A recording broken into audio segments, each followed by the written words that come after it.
नमस्कार दोस्तों, मैं विनय कुमार। स्वागत है आप सभी का और एक नया वीडियो में। तो बात है साल 2017 मध्य प्रदेश का गुना। यहाँ के सिंचाई विभाग में सुपरिंटेंडेंट के पद पर कार्यरत अंतर सिंह मीना का बेटा हेमंत मीना एक बाइक खरीदने की जिद कर रहा था। हेमंत उनके इकलौते बेटे की इस जिद के आगे अंतर सिंह झुक जाते हैं। हालांकि उन्हें लगता था कि हेमंत की बाइक चलाने की उम्र अभी नहीं हुई है।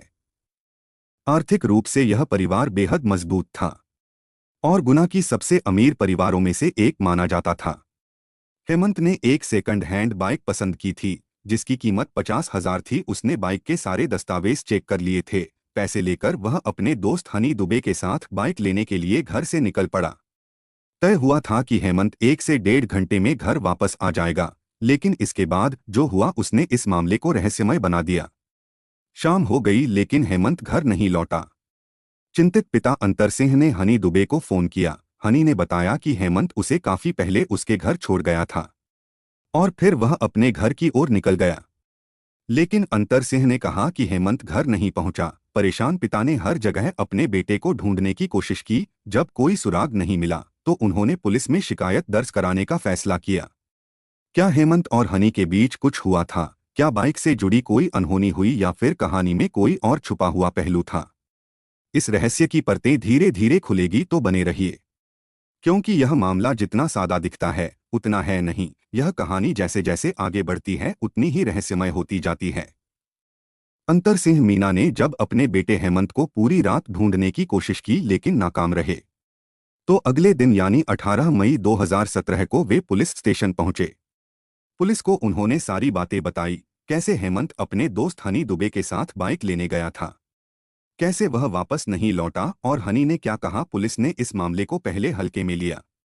उन्होंने समझाया, बच्चे जवान हैं, हो सकता है नई बाइक लेने की खुशी में दोस्तों के साथ पार्टी कर रहे हो। शायद थोड़ी देर में वह घर आ जाए। जैसे ही वह वापस आए हमें भी बता देना, वरना कल तक हम इस मामले में आगे कुछ करेंगे।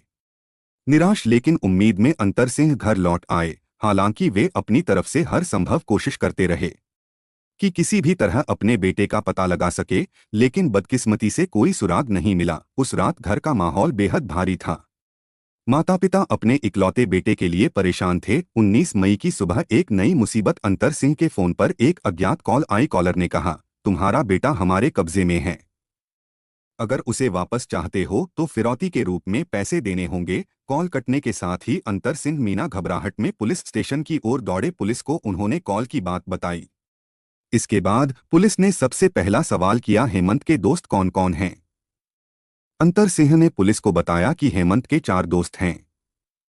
पहला हनी दुबे जो उस दिन उसके साथ बाइक लेने गया था, दूसरा लोकेश लोदा, तीसरा ऋतिक नामदेव और चौथा संस्कार जो बाकी दोस्तों से अलग पढ़ाई में अच्छा था और उसने अपनी स्कूलिंग पूरी की थी। पुलिस ने तुरंत हनी दुबे से पूछताछ की। हनी ने वही बयान दोहराया जो उसने हेमंत के पिता को बताया था। इसके बाद पुलिस ने बाकी दोस्तों को बुलाकर पूछताछ का फैसला किया। सभी दोस्तों को बुलाया गया, लेकिन यहाँ कहानी में एक मोड़ आया। ऋतिक नामदेव अपने घर पर नहीं मिला। इसके साथ ही पुलिस ने यह भी जांच शुरू की कि फिरौती के लिए जो कॉल आई थी वह कहां से आई। सबसे चौंकाने वाली बात यह थी कि कॉल हेमंत के ही नंबर से की गई थी। इस खुलासे से परिवार को थोड़ी राहत मिली। उन्हें लगा कम से कम हेमंत ने किसी तरह से कॉल की है। लेकिन मामला अब और भी पेचीदा हो चुका था। कहानी अब एक और अनसुलझे मोड़ की ओर बढ़ती है।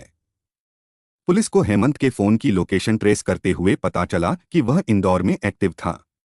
उसी समय पुलिस को यह भी जानकारी मिली कि हेमंत का दोस्त नामदेव जो पहले पूछताछ के लिए हाजिर नहीं हुआ था, इंदौर गया हुआ है। इस जानकारी ने पुलिस के शक को और गहरा कर दिया कि हेमंत के गायब होने में ऋतिक की भूमिका हो सकती है। पुलिस ने ऋतिक की खोजबीन तेज कर दी। जब उन्होंने उसके घर पर पता किया तो यह पुष्टि हुई कि वह किसी काम से दौड़ गया है। इससे पुलिस का संदेह और पुख्ता हो गया और अब वे ऋतिक पर केंद्रित होकर जांच करने लगे। इसी दौरान पुलिस स्टेशन में एक अनजान कॉल आई। कॉल करने वाले ने बताया कि गुना के जंगलों में किसी इंसान का जला हुआ शव पड़ा है। यह खबर सुनते ही पुलिस तुरंत उस जगह पर पहुंची। वहां उन्हें सच में एक शव मिला जो काफी हद तक जल चुका था।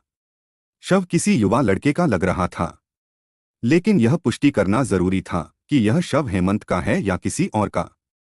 पुलिस ने शव के अवशेषों को फॉरेंसिक जांच के लिए भेज दिया। कुछ समय बाद फॉरेंसिक रिपोर्ट ने सभी को चौंका दिया। शव हेमंत का नहीं बल्कि ऋतिक का था।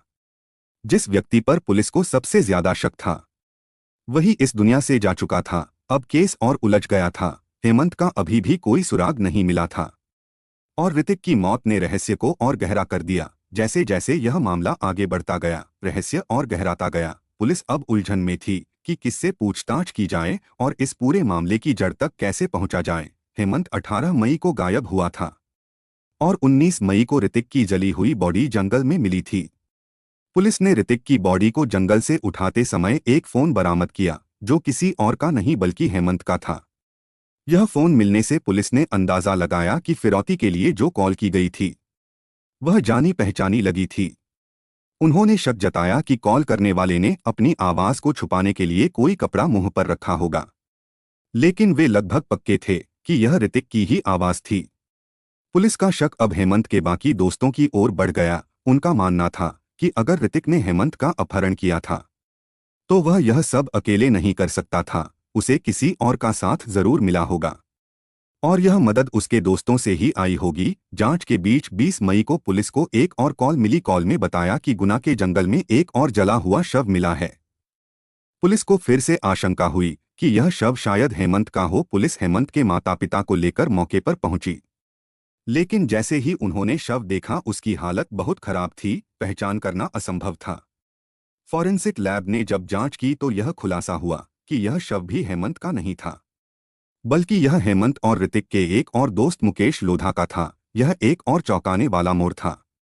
जिस तरह से शव था उससे पता लगा कि वह पहले ही मारा जा चुका था और अब हेमंत के दूसरे दोस्त मुकेश की भी हत्या हो चुकी थी। पुलिस के लिए यह समझना मुश्किल हो रहा था कि जो भी व्यक्ति उनके संदेह के घेरे में आता है वह दुनिया से गायब हो जाता है। सबसे हैरान करने वाली बात यह थी कि इन सभी हत्याओं का तरीका और लाशों को जलाने का पैटर्न एक जैसा था। यह स्पष्ट था कि अपराधी बेहद शातिर था और पुलिस से हमेशा एक कदम आगे चल रहा था। वह यह सुनिश्चित कर रहा था कि पुलिस को कोई भी सुराग ना मिले। अब स्थिति यह थी कि हेमंत गायब था, उसके दो दोस्तों की मौत हो चुकी थी और बाकी दोस्तों पर भी पुलिस को शक था। हनी दुबे से पुलिस पहले ही पूछताछ कर चुकी थी, लेकिन क्या वह पूरी तरह निर्दोष था? आखिर यह सब कर कौन रहा था और क्यों? पुलिस की जांच अब बेहद सीमित हो चुकी थी। संस्कार से पूछताछ के बाद यह साफ हो गया था कि वह 18 से 19 और 20 मई को अपने घर पर ही था। पुलिस ने पड़ोसियों से भी इसकी पुष्टि की और यह साबित हो गया कि संस्कार का इस मामले से कोई लेना देना नहीं है। उसे जांच से बाहर कर दिया गया। अब पुलिस के सामने एकमात्र संदिग्ध बचा था, हनी दुबे। पुलिस ने हनी को फिर से पूछताछ के लिए बुलाया। हनी की पहले दी गई स्टेटमेंट्स पर पुलिस को थोड़ा शक हो रहा था और दूसरी पूछताछ के बाद भी कुछ बातें संदिग्ध लगी। पुलिस ने यह सब हेमंत के पिता के साथ साझा किया। वहीं हेमंत के पिता को एक पुरानी बात याद आई जो उन्हें अब इस मामले से जुड़ी हुई लगने लगी। उन्होंने बताया कि हनी दुबे की मां पूनम दुबे के घर हेमंत का बहुत आना जाना रहता था। हनी और हेमंत बेस्ट फ्रेंड थे, लेकिन कई बार ऐसा भी होता था कि हनी घर पर मौजूद नहीं होता, फिर भी हेमंत पूनम दुबे के घर जाया करता था। हेमंत के पिता को पूनम दुबे का चरित्र संदिग्ध लगता था। उनके अनुसार पूनम दुबे के घर कई प्रभावशाली और ऊंचे ओहदे वाले लोग आते जाते थे। हेमंत के पिता को यह सब अच्छा नहीं लगा।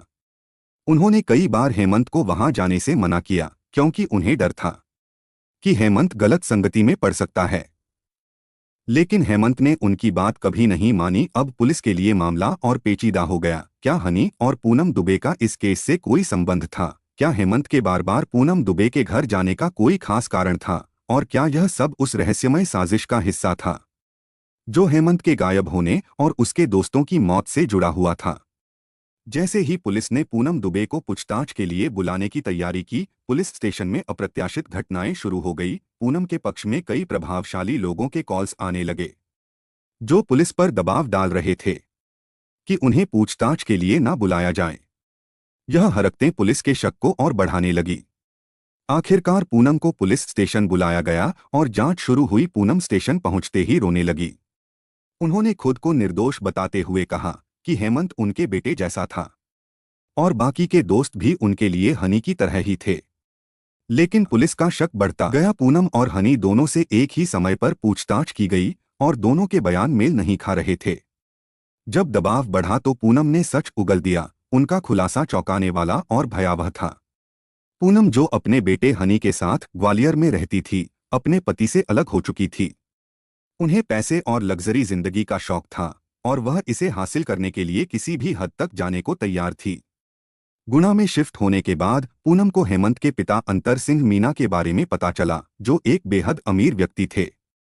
पहले उन्होंने अंतर सिंह को अपने जाल में फंसाने की कोशिश की, लेकिन जब यह सफल नहीं हुआ और उन्होंने देखा कि उनकी पत्नी और बेटा भी उनके साथ रहते हैं, तो पूनम ने अपना प्लान बदल लिया। अब उनका टारगेट हेमंत था। शुरुआत में हेमंत हनी से मिलने पूनम के घर आता था, लेकिन धीरे धीरे हेमंत और पूनम के बीच एक ऐसा रिश्ता बन गया जिसने स्थिति को पूरी तरह से बदल दिया। हेमंत अब बिना हनी के भी पूनम के घर जाने लगा। पूनम ने धीरे धीरे हेमंत को अपने प्रभाव में ले लिया और उससे अपने फायदे के लिए काम करवाना शुरू कर दिया। उसने हेमंत से घर से पैसे और गहने तक मंगवाए, यहाँ तक कि उसने हेमंत की मां को जान से मारने वाला था। पूनम ने अपने स्वार्थ के लिए हेमंत को पूरी तरह से अपने जाल में फंसा लिया था, लेकिन अब सवाल यह उठता था कि इस लालच ने हेमंत के गायब होने और उसके दोस्तों की मौत से क्या संबंध जोड़ा। यह केस और भी गहराई में उतर गया। पूनम दुबे और हेमंत के बीच के गुप्त संबंधों की बात धीरे धीरे उनके आसपास के लोगों, खासकर पड़ोसियों तक पहुंच गई। इसी के जरिए हनी को भी पता चला कि हेमंत और उसकी मां पूनम के बीच ऐसा रिश्ता है। इस बात ने हनी को बेहद गुस्से से भर दिया। हनी ने अपने गुस्से और अपमान का बदला लेने का मन बना लिया, लेकिन वह सही समय का इंतजार कर रहा था। हेमंत के बाकी दोस्त लोकेश लोधा, ऋतिक नामदेव और संस्कार पहले सिर्फ हेमंत के दोस्त थे, लेकिन पूनम दुबे के कहने पर हनी और हेमंत के बीच दोस्ती करवाई गई। पूनम का उद्देश्य साफ था, हेमंत के अमीर घराने से लाभ उठाना। हनी की दोस्ती के साथ साथ हेमंत के बाकी दोस्त भी हनी के करीब हो गए, लेकिन यही दोस्ती एक साजिश का हिस्सा बन गई। हनी, जो हेमंत से बदला लेने की फिराक में था। हनी को सही मौका मिला जब हेमंत अपनी नई बाइक खरीदने के लिए अपने पिता से 50,000 नकद लेकर निकला। हनी ने अपने दो दोस्तों लोकेश लोधा और ऋतिक लालच जल्द ही एक भयावह योजना में बदल गया। हनी और उसके दोस्तों ने मिलकर हेमंत के खिलाफ एक ऐसा षड्यंत्र रच दिया जिसने इस पूरे मामले को एक खतरनाक मोड़ दे दिया। हनी ने लोकेश लोधा और मानवीय साजिश के लिए हामी भर दी। योजना के तहत हेमंत की नई बाइक खरीदने से पहले यह चारों दोस्त संस्कार को छोड़कर जंगल में एक पार्टी करने गए। पार्टी के दौरान हनी ने अचानक बियर की बोतल उठाई और हेमंत के सिर पर मार दी। इसके बाद उसी बोतल से उसने हेमंत को गंभीर चोटें दी। घायल हेमंत को जंगल के एक कोने में ले जाकर उन्होंने पेट्रोल छिड़ककर उसे आग के हवाले कर दिया। यह इस षड्यंत्र का पहला भयावह कदम था। हत्या को अंजाम देने के बाद हनी और उसके साथी फौरन हनी के घर पहुंचे। वहां हनी ने अपनी मां पूनम दुबे को पूरी घटना बता दी। पूनम ने न केवल उन्हें सांत्वना दी, बल्कि भरोसा दिलाया कि वह इस मामले को संभाल लेंगी और किसी को इसका पता नहीं चलेगा। पूनम ने ऋतिक और लोकेश को भी सलाह दी कि वे स्थिति को संभाले। उसने ऋतिक को निर्देश दिया कि वह हेमंत का फोन लेकर इंदौर जाएं और वहां से हेमंत के परिवार को फोन कर यह झूठ बोले कि हेमंत का अपहरण हो गया। उसने यह भी कहा कि इस बहाने वे फिरौती के रूप में मोटी रकम मांग सकते हैं, जिसे बाद में सभी आपस में बांट लेंगे। ऋतिक ने ठीक वैसा ही किया और इंदौर से फोन किया, जिससे हेमंत के परिवार में हलचल मच गई। हालांकि घटनाक्रम जल्द ही उलझने लगा। लोकेश लोधा, जो इस साजिश का हिस्सा था, बार बार हनी और पूनम को फोन करके अपने हिस्से की रकम की मांग करने लगा। उसने धमकी दी कि अगर उसे पैसे नहीं मिले तो वह पुलिस में जाकर पूरी सच्चाई बता देगा। यह घटना न केवल दोस्ती के विश्वास को चकनाचूर करती है, बल्कि यह भी दिखाती है कि लालच और गलत संगत कैसे इंसान को अपराध के अंधकार में धकेल सकती है। मात्र चंद रुपयों के लिए हेमंत ने अपने बेस्ट फ्रेंड्स के साथ ऐसा भयावह धोखा किया जिसे माफ करना नामुमकिन था। इस घटनाक्रम से पुलिस को पता चला कि यह सिर्फ पैसे का मामला नहीं था। यह व्यक्तिगत गुस्से और बदले की भावना से उपजा एक गंभीर अपराध था। अब जांच और भी पेचीदा हो गई, क्योंकि इसके केंद्र में दोस्ती, गुस्सा और लालच का गहरा तालमेल था। पूनम दुबे, हनी दुबे और ऋतिक नामदेव ने अपने नापाक इरादों को आगे बढ़ाने के लिए लोकेश लोधा को अपने पास बुलाया। उन्होंने यह झांसा दिया कि वे उसे समझाएंगे कि आगे क्या करना है और अगर उसे पैसों की जरूरत है तो वह रकम भी उसे दी जाएगी। लोकेश उनकी बातों में आकर उनके पास पहुंच गया, लेकिन जैसे ही वह वहां आया तीनों ने मिलकर उसकी हत्या कर दी। लोकेश को उसी तरह मारा गया जैसा उन्होंने हेमंत के साथ किया था, उसे पेट्रोल डालकर जला दिया। इसके बाद जब पूनम, हनी और ऋतिक घटना स्थल से लौट रहे थे तो पूनम ने हनी को इशारा किया। इशारा मिलते ही हनी ने ऋतिक के साथ उसकी बॉडी जला दी। अब तक मां बेटे की इस जोड़ी ने 3 निर्दोष जानों को खत्म कर दिया था। वे वापस घर लौटे और मान लिया कि उन्होंने हर सबूत को मिटा दिया है और पुलिस उन्हें पकड़ नहीं सकेगी। उनका आत्मविश्वास, उन्हें लगता था कि उनकी शातिर योजनाओं को पुलिस कभी भी सुलझा नहीं पाएगी। हालांकि पुलिस ने अपनी जांच जारी रखी और हनी पर शक गहराता गया। इस बीच हेमंत के माता पिता को अपने बेटे की मौत पर यकीन ही नहीं हो रहा था, क्योंकि उन्होंने अब तक उसकी बॉडी नहीं देखी थी। अंततः जब पुलिस ने हनी और पूनम से कड़ी पूछताछ की तो उन्होंने अपराध कबूल कर लिया और पुलिस को जंगल में उन जगहों पर ले गए जहां उन्होंने हेमंत और अन्य की बॉडी छुपाई थी। पुलिस ने हेमंत की बॉडी बरामद की और इसके साथ ही इस केस में एक ठोस मोड़ आया। 2022 तक इस केस का ट्रायल चला और आखिरकार अदालत ने पूनम और हनी दुबे को दोषी ठहराते हुए उन्हें आजीवन कारावास की सजा सुनाई। बच्चों की सुरक्षा, अच्छे दोस्तों की पहचान, सावधानीपूर्ण निर्णय और संवाद बनाए रखना जीवन में अनहोनी से बचने के लिए जरूरी है।